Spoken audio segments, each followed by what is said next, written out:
Hi, it's Lizzie Borden. I have a question to ask you. Oh, no.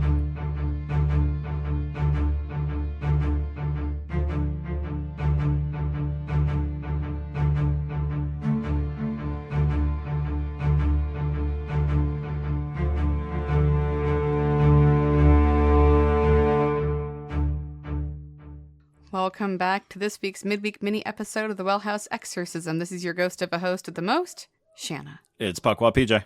Before we begin, I have a joke for you, Puckwa PJ. And I think it's fitting for this mini episode on Lizzie Borden. Uh-huh. Knock, knock. Who's there? Howie. Howie who? How we gonna hide the dead body? Ah. This week is episode 14 in our midweek mini episodes, and for it, we are doing a little additional work on Lizzie Borden. At the end of our 3-part series, Puckwa PJ decided to mention that the Borden house is haunted, so I found myself intrigued, and so we had kind of the purpose of the podcast. so I decided we should do a mini episode on it. So let's go on back up to New England and Fall River. My references for this evening are countryliving.com, frommers.com, ghostwalks.com, hauntedhouses.com, the Herald News, and usatoday.com. And mine is the census. What? Yeah. Oh my It's actually being used for something. Color me surprised. All right. So our story this evening. The bed and breakfast at 232nd Street, quote, is known for doors opening and closing on their own, coupled with a mysterious floral scent that some say are signs of the Borden spirits. Yes, according to many sources, the Borden house is, in fact, haunted. Dun, dun, dun. One article chose this house as one of the most haunted locations in the world. It looked at 75 hotels worldwide alleged to be haunted based on reports from travel publications like CN Traveler and Travel and Leisure. And one of our listeners says it's the least haunted in the know. world. They took into account price, overall TripAdvisor ratings, and guest reviews containing spooky-related words like haunted, creepy, ghost, and more. The results? The Lizzie Borden house earned a 9.73 out of 10 on the spooky scale, enough to nearly take the top spot worldwide. It narrowly missed out on the number 1 spot, though, which was taken by the Mitzpah Hotel in Tonopah, Nevada. A bit over 200 miles from Las Vegas, the Mitzpah is a luxury hotel that legend says is haunted by the Lady in Red, a prostitute strangled to death by a jealous lover. So now I have another place that I need to check out, PJ. Yeah, right? Just keep adding them. So again, one of our listeners says it's the least haunted place in the whole world. Others, 9.73% out of 10. 9.7, what is that? I like how it took into account some of the price, too. I guess if it is more like an average price per hotel night, I don't know. Yeah. One article said that it's like $200 to $300 per room every night at the Lizzie Borden house. All right. Not too bad. No. So, all right, no original furnishings remain in the Borden house, but the place has been done up in the Victorian era with some creepy touches, such as framed copies of the case's famous crime scene photos in the parlor, a couch that looks very much like the original one where Andrew was murdered, and creepy items like dolls. So you're not laying down on the actual couch. But it is kind of weird that people like lay in the same pose as him in the same spot. How would you feel knowing that they actually have a cutout of his face on a stick and you can lay with his I face know, on top I saw of yours? that. I don't know how much you want to get into the Lizzie Borden field, but I don't think I need to put Andrew's face over mine. Believers in the paranormal claim the house is haunted by everyone from Abby and Andrew to the ghosts of 2 children murdered by their mother at a house next door in 1848 to Lizzie herself. Now, this is probably where your census comes in. Yes. Okay, so first off for me, as a side note, according to legend, the 2 children murdered are relations of Lizzie's. Eliza Borden, age 37, threw 2 of her 3 children down the cellar cistern and then sliced her own throat. So it would not be surprising to have these 2 children show up from the next door, especially since they're family relations. So Eliza was married to Andrew's uncle. Ladwick. Yes. Yes. I was researching it, trying to figure out where exactly they lived. And turns out that there probably used to be a house next to theirs. On 2nd Street? Yeah, on 2nd Street, but was razed to the ground for one reason or another. For a pear tree, maybe? Yes. But so in 1870, Ladwick Borden age 58, lived at 263 2nd Street. 263. Yeah, so it's not too... Yeah, it's just... Yeah. Yeah. And before that, in 1859, he lived at 68 2nd Street. So still same... So yeah, it could same be the area. same house, just renamed it as they put new buildings up on the street. You know, they redid the numbers for it. Well, and the 68 would have been really close to the 230, especially considering they all had a little bit of a lawn in this area, even though it's becoming more bustling. If Abby can walk out to a barn and she can walk out to her pear tree, they have a section of land. Yeah.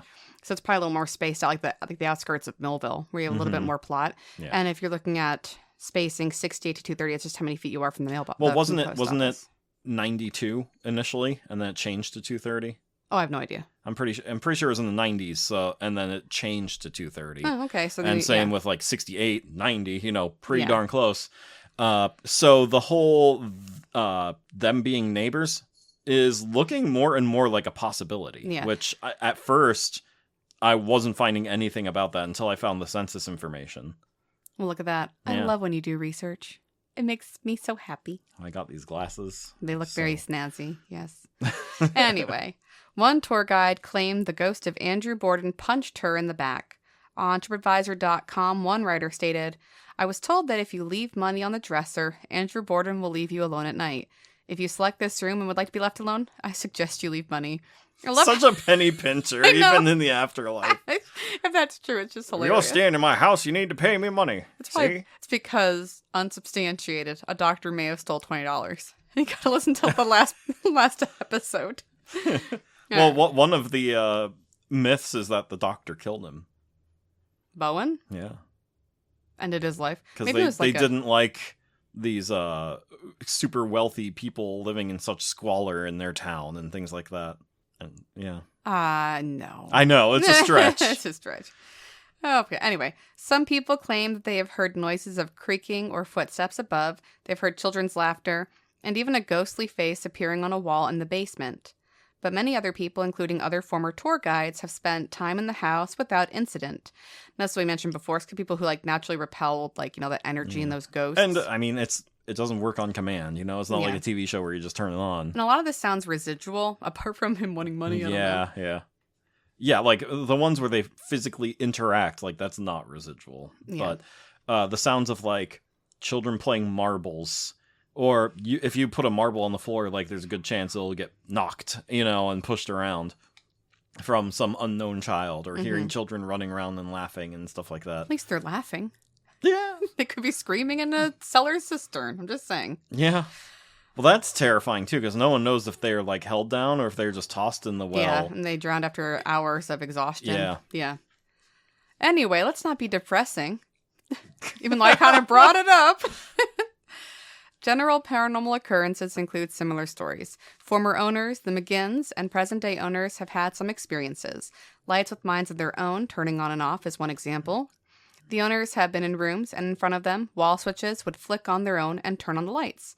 When no one is upstairs on the second and third floors, the McGinns and their staff heard the doors open and close, followed by footsteps. And again, apart from the light switches, it sounds residual. Yeah. Just the walking open of the cabinet doors. But as Ray said, you know, I would wreak havoc on the Wi-Fi. If I knew that light switch would turn lights on, I'd go, look at this. Push every button. But on a scarier note, shadow people have been seen, especially on the staircase going down the main hallway and walking into other rooms of the house. Owners of the home have seen shadow people move around different parts of the house in general. Don't like shadow people, so don't like that.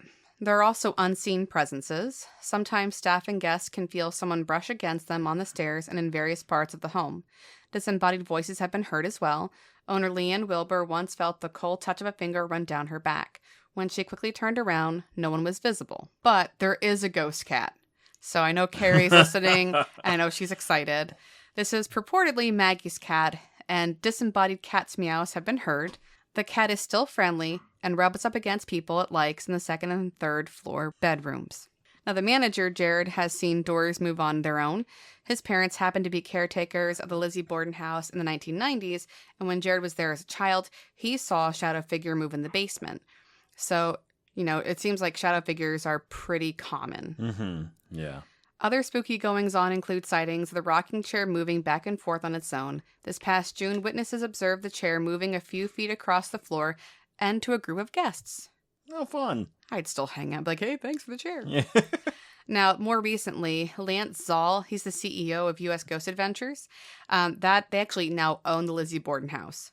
So if you're going to rent, it's actually not rent. If you want to stay a night, you're staying a night at a U.S. Ghost Adventures location. Interesting. Fun fact, yeah. Now, he says it's definitely haunted. Now, of course, he has to say that because it's his It's job. his business. But he has good stories, too. He stated, guests have experienced limbs or ears being pulled, and they have seen figures moving about in the rooms. A woman in a nightgown is often seen in the Andrew and Abby suite, and this figure is believed to be Abby Borden. He further stated, the new owner encountered a few different things. In May of this year, when sleeping in the Bridget Sullivan room, the wind-up cat toy on the chest started to play on its own. In February, in the Andrew suite, he stayed alone in the house and heard voices. Footsteps and furniture started moving. Then one night, he felt a presence enter the side room he was staying in, surround him, touch his leg, and pull on the comforter. Oh, my. Sounds like our visit to the 1790. Yeah, a lot. And Abby, who we'll get into in a second here, but they've seen her a lot in the room she was killed in. Yeah, my joke is like they finally see her. It has to be in the afterlife. And there she is. She just can't quit. What actually takes us into the Abby Borden ghost. That's my so I broke the next part down into the major ghosts that they see over and over because they have a lot of general things. And from the creepiest thing is that face in the basement, but they're things moving, the stepping of feet, opening doors, closing doors. Those are all normal kinds of things. But you mentioned Abby. And then there's me. I'm just here. Who are you? But it does seem to be a constant. Many times, an older woman is seen wandering the house. It seems like she's lost. Some guests think that it's a maid or the host of the B&B. When they get up to greet the woman, they find themselves alone. It's Abby, and it seems she's going about her chores. I would further say maybe she's just puttering around, PJ. I think it's funny, though, again, she's seen and noticed more now than she was I know. ever in life. Abby's mostly seen, though, in the second floor hallway and the guest room where she was killed. Visitors sleeping in this room have felt the bedsheets tighten around them. Then they hear brushing as if hands are sliding across the covers with a slight pressure against their chest and legs. It seems like Abby is fixing the bed still at that point. Yeah, right. And you just happen to be in the way. Yeah. It seems like she's just kind of repeating the motions that she was doing on that tragic Thursday when she was killed. So again, residual haunt. But I don't think I want a ghost making the bed and tightening the blankets on me. It's like Tuck me in, it's extreme please. tucking in. Tuck me in, Abby. Okay. Thank you for knowing my name. Thanks for noticing. I work really hard in this house. Do you though? They say it's the staff. It's just me. All right, but what about Lizzie? No worries, she's there too. Though it seems that she haunts that house and Maplecroft, so it must be residual. But if you stay in her room at the B&B, you will undoubtedly hear the sound of a woman crying on the other side of the wall. It's not me, that's for sure. I'm not a crying type. I like how we don't have Abby. This has been reported to the host many times, and it's always the same kind of crying and at the same time every night. There's also an apparition of a woman who looks a lot like Lizzie that's been seen down in the basement, and that person's looking around fervently. People think it's Lizzie checking to see if she's hidden the evidence really well. Where'd the bucket go? Emma! My menstrual rag bucket. Oh, wait, I'm sorry. Where'd the bucket go? There it is. All right, now Maggie is also seen. Again, Bridget Sullivan too. Mm-hmm. She is seen and heard. They have seen her in maid's clothes doing her chores around the house, but they also note cold spots in her room, almost like she's there. Now, Andrew Borden was a more interesting one for me to research because it's kind of hit and miss if he's there or not. Mm-hmm. So, according to most paranormal experts, death really hasn't made Andrew any better. We already have the whole money story. You leave it on the thing and he's good. But it seems like he has tried to bully the tour guides. Again, he's punched one in the back, but he definitely bullies them. But he stops when they confront him on his behavior. So they say, hey, knock it off, Andrew. It's not a polite way for a Victorian to act. He calms down. He's like a coward. Say it to my face. Oh, sorry. Sorry. Sorry. So it seems Good gracious. It would seem that his spirit's still very angry about being murdered. But overall, he enjoys watching the tours and the paranormal investigations in the home, and it seems that he's starting to answer EVPs more. So he is, from what they found, he has found some comfort in that the living are trying to bring things to light about the murder. So that gives him some solace. But generally, he just goes about his business, like what he used to do when he was alive. So, but there wasn't a lot on him. That was all I could get. Yeah. Now, there were a couple of really cool paranormal encounters, though. So I have one here from Zach Thompson. Okay. So his story, he chose to stay in what he called the least haunted room, which is the Jennings room. He then participated in a nightly ghost tour, and here's what he said about it. Oh, I should say first off, there are rules for guests. And, apart from, be polite and don't break things, the biggest thing is no bringing Ouija boards. Okay, so we're going to start that. No outside alcohol or Ouija boards. Communicating with the spirit realm by other methods is by no means frowned upon, though. In fact, at the start of the ghost haunt I attended with a dozen or so other intrepid souls, our guide distributed several tools to us for the very purpose of receiving signals from the other side. We were given handheld meters for detecting electromagnetic field radiation, divining rods for getting answers to yes or no questions from the beyond. Crossed rods mean yes, rods pointing away from each other means no. Plastic balls that light up when they detect motion, so pretty sure they're just cat toys. Yep. And electronic spirit boxes that quickly scan radio frequencies, picking up stray words amid all the static that some paranormal investigators believe could be attempts by ghosts to communicate with the living. Totally not local radio stations. Nope. Thus armed, we were sent off in small groups to find what we could. The experience wasn't super structured, so I glommed onto a group composed of two married couples, one from New York State and the other from Austin, Texas, who seemed to know what they were doing. Or is it Austin, Massachusetts? Oh, boy. Both sets of duos told me they regularly search out ghost-related tourism opportunities in famously haunted locales such as New Orleans, Savannah, Georgia, and Salem, Massachusetts.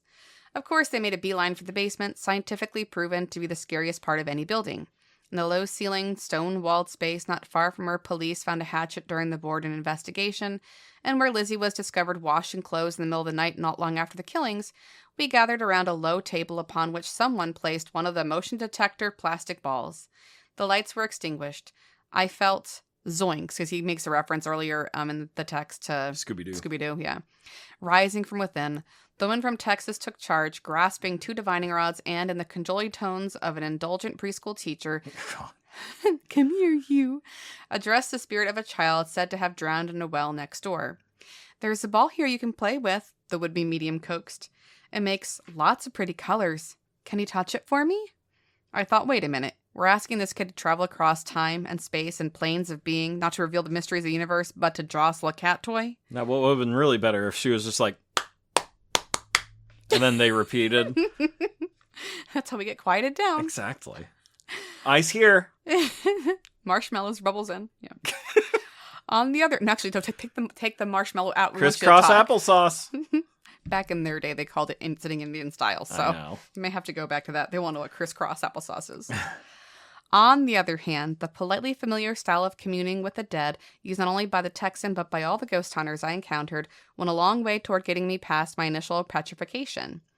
Based on the questions everybody kept asking, I began to think maybe all that ghosts really want to do is identify themselves and pull a prank or two, which basically makes them no more harmful than Ashton Kutcher on Punk'd. Of course, in Scary Movie, that's exactly what the evil spirits would want you to think, just before unleashing who knows what mayhem. In any case, the plastic ball did light up at one point, seemingly of its own accord. So that was kind of cool. That is cool. So in the basement, the ball does move. We do have cat toys for our trip next I week. like to call them cat toys. It's kind of fun. Next week. Isn't it crazy? Yeah. I know. All right, another person told an eerie tale about the house as well. Her name was Lindsay Matthews, and she told her story on countryliving.com. And she said, 3 loud blasts rang through the house. I must have nodded off because the fire alarm tore me out of a shallow sleep. And then the screaming started. "What was that?" my sister Lauren whispered in the dark next to me. I could barely think straight over the sound of the 3 18-year-old girls in the room next to us screaming that ghosts must have set off the fire alarm. I looked at my phone. It was just after 3 a.m. Only a couple hours left before the sun came up. Up until that point, my sister and I had been trying our best, and failing, to get some rest in the same bedroom where Lizzie Borden's stepmother Abby was brutally murdered with an axe. At breakfast, all the other guests were talking about the rogue fire alarm. Overhearing us, the employee who was making our eggs and pancakes came into the dining room. "What time did you say the fire alarm went off?" he asked. When we told him it was just after 3 a.m., he paused and started to look a little stressed out. "Well, this is an old house, so the wiring isn't perfect," he started. "But I would be lying to you if I said the same thing doesn't happen once every couple of months, always around the same time of night." So, okay, at first I was going to call bull on that because, like, the fire department would show up. Mm-hmm. You know, this is a business, so it would be linked to, you know, some kind of EMS services, and if that went off, they wouldn't be, like, going back to bed. You know, like, the fire department would show up, and they'd be up for the rest of the day while they, like, clear the house. What if and it's a little everything. small one that's not connected But to if the it was a fire? little smoke detector, Mhm. that's something else, yeah. I think that's what she meant, because those aren't too terribly loud. Like we have those in our house, and it's not Mhm. going to bring the fire, Yeah. company. So, but yeah, then she's just like, "I also learned from my children that apparently 3 a.m. is the witching hour." Yeah. Great. Like she, so Lindsay went in like not really believing it, but like whatever, just going it for the kids to make them happy. And then she's like, "Yeah, I'm good not going ever again." So I don't know. It's just interesting. And that could just be idiots, like, pushing the button to set it off, too. Every couple of months at 3 a.m. Every couple of months, I'm sure some idiot pushes the button to scare Or the everyone in the batteries are house. dying. Yeah, that's not every couple months, though. I don't know. Unless there's something wrong with the detector, it's just draining the batteries. Delicious. It's like you draining a juice pouch, just... That's right. Instead, I have juice in a cup today. I'm so proud of you. Look at you using a big boy cup. So what do you think? Like, do you think the place is haunted? I think it has potential to be, but I don't know about this one. It's so commercialized and Mhm. everything. I just don't know if I can believe it. Yeah, they really lean into the Yeah. haunted, or the murder there. And I mean, Penhurst does too, and we're going there on Friday, so who knows? Maybe. Maybe. Well, and could it be a tulpa at this point? You Yeah. make it haunted? And if it is, like, what is it that's impersonating these people? Like, Dun-dun. that's the scary thing about Dun. tulpas. Like, what are they? Are they, Yeah. some kind of, are they like a An poltergeist? egregore. Are they just a bundle of energy that's been created? Are they demons Yeah, that... is it an egregore from Yeah. Even Nightmares? Yeah. An egger suit. Egger suit. I mean, the stories were kind of all over. Zal would have to say that it's haunted because that's his job. It seems like decades and decades of stories, so I want to say yes. It's Mhm. interesting that the children show up, from next door. I don't know. Yeah. And that makes sense. Now that I know that they were nearby, maybe, like right next door, it makes sense that you can hear them on the property and stuff Mhm. like that. Because at first, with that initial research, I'm like, no, this is a dumb story. Like, they did not live nearby. Here's a new idea. Okay. What if Eliza Borden took control of Lizzie and killed Abby and Andrew because she like killed... Amityville Horror kind 'Cause of deal here? Yeah, because she killed her son and her daughter. Only one daughter survived. Yep. Maria. Yeah. So, that's my new theory. So Lizzie did it, but she didn't. She was... Under the possession of influence. Eliza. Yes. Yeah. There's a whole new avenue. Lizzie, is that what happened? I mean, that thought crossed my mind too. Like, everyone knows Amityville, and that's the story of the DeFeo murders, you Yeah. know, that he says he was possessed when he did it. Maybe. I don't know. But We'll never know. Anyway, I'd like to hear our listeners' opinions on this, because I don't know. that would explain a lot of the supernatural stuff, like why there isn't any blood on Lizzie if she did do it. Mhm. Like the DeFeo murders, they slept through, gun blasts. And how did Bridget sleep? Like, not hear the murders Yeah, happening. yeah. Mhm. So, I mean, it's a I don't possibility. know. I know. It's something. We'll never know. Yeah. Unsolved mystery. Until we find, the journal written by Lizzie. It says, "I did it because you hurt my pigeons." That's right. All right. Well, listeners, chime in. Let us know what you think. I'd love to hear if you think this place is haunted or not.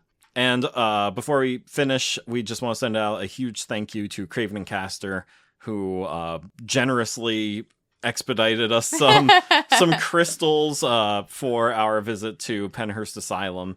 So Yep, when we go to Penhurst, we're bringing Palo Santo to cleanse people, and we're also going to bring crystals. Yeah, 50 smoky quartz or smoked quartz. Clear quartz, yeah. Yeah. All thanks to Craven and Castor for that. So we'll have little grab and go crystals for you to keep yourself safe while you are at Penhurst, and so you don't take anything home with you. That's right. We don't want that. So Craven and Castor, thank you so much. You guys rock. We love you. Literally rock. Well, we'll gemstone Minerals. them. Is it a gemstone? Is quartz a gemstone or just a mineral? Until next time. Where's Jack for this, our geologist? All right. Well, anyway, thank you for listening to Wellhouse Exorcism. Find us on Instagram as Wellhouse Exorcism, all one word. On Twitter X as Wellhouse_Exorc. Or on Facebook under Games Overboard because we are a subsidiary. Feel free to hop on our website as well, which is gamesoverboard.com. Please email us. We want to hear from you, your thoughts, your ideas, and what you would like us to do in the future. And quartz is a mineral. Okay. I looked it up. As always, Think spooky thoughts.